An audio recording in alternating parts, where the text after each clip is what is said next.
So first of all, if you could, just tell everybody what it means. What is quantum computing and how does it work?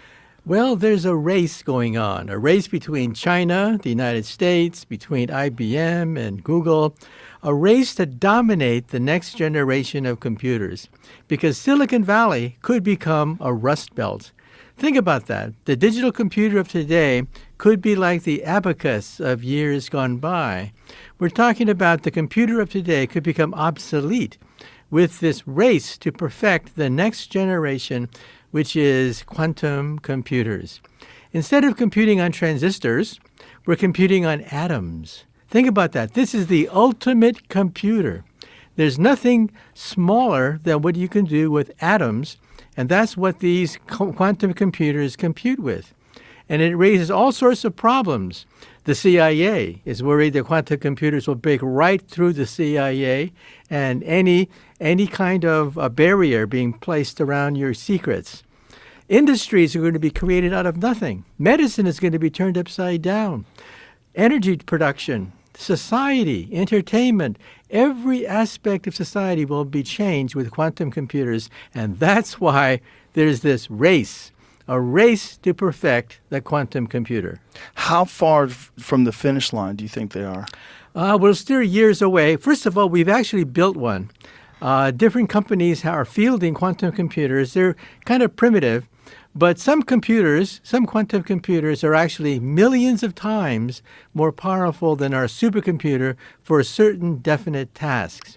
But it may take another decade or so before we get all the kinks out and it becomes part of everyday life. But it's going to change everything in the same way that the transistor changed everything. The world economy, medicine, art, science, everything was changed with the microchip. Same thing with the quantum computer. It's very difficult for us. There's only been a few science fiction authors who have been able to do this successfully, where they can accurately predict what the future is going to look like. I mean, even they're off usually. H.G. Wells had some pretty good ideas, but are we looking at something that we almost don't have a reference for, that it's so mind-blowingly different and much more powerful than anything we've experienced so far, that it's difficult for us to imagine how much it's going to change the world? Well, to imagine how it's going to change the world, think of the progression of the computer. For thousands of years, the computer was basically an analog device. We used sticks, beads, levers, gears, pulleys, cranks in order to do simple calculations. That was the first era of computation. And that meant that we could keep track of things, which we couldn't do before. Then World War II hit, and all of a sudden we had to break the German code. And that required using electricity and using all sorts of vacuum tubes to crack the German code. And then we went into the second era where we compute on digital and binary, so zeros and ones, zeros and ones. Now we're entering the third era, a natural progression from gears, levers, pulleys to vacuum tubes and transistors, and then to atoms. This is the final step in the evolution of the computer. When we compute on atoms, these are atomic computers, nothing more powerful than that. Whew. So when you think about how much it would change life as we know it, that's when things get difficult to understand, right? Because if we think about just trying to imagine what it would be like living in New York City in 1820, and then imagining what it's like today, 200 years later, they would have never been able to guess. What kind of things is this going to change? Everything. For example, think of biology and medicine. To test a drug, what do?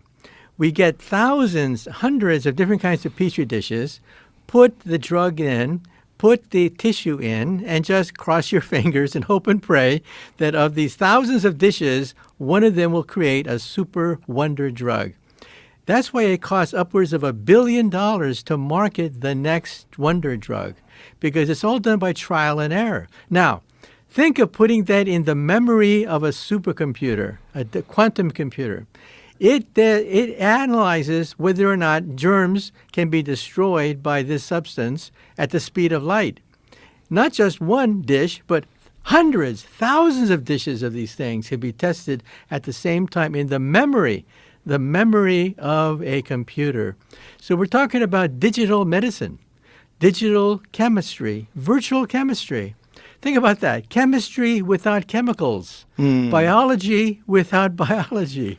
So that's the beauty of this technology, that we can mimic atoms, we can mimic molecules, and do virtual experiments in the memory of a computer rather than using test tubes like we used to do, that we still do today. And we could possibly see things that are just theoretical right now, like with medicine, like regenerating limbs or regrowing spinal tissue for a person who's been paralyzed, things along those lines. In fact, even immortality is on the table. Realize that scientists who've looked at the aging process realize that the reason why we never understood aging is that aging is the buildup of error. That's what aging is, the buildup of mistakes in the replication of DNA. But what happens if you could put DNA in a computer? Then you can see where the aging takes place. And then we can begin perhaps to slow down the aging process, maybe even become immortal. What about reversing it? What about old women become young hot ladies again? I think Well, that'd be a problem. everything's on the table because we're talking about changing the fabric of life itself. You know, the greatest quantum computer is Mother Nature. Think about it. How does Mother Nature do photosynthesis? Yeah. How does Mother Nature create trees and flowers out of nothing? Right. It's all chemicals and molecules. That's what quantum computers can do.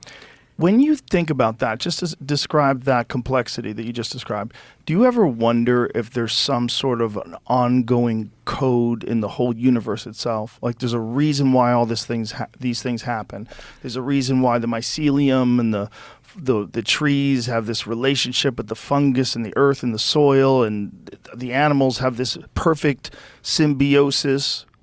Well, that was the subject of my previous book, The God Equation, where we try to find one theory that allows us to calculate everything, starting with the Big Bang, then the creation of galaxies and stars, planets, finally the creation of life, photosynthesis, and here we are talking about this on a podcast.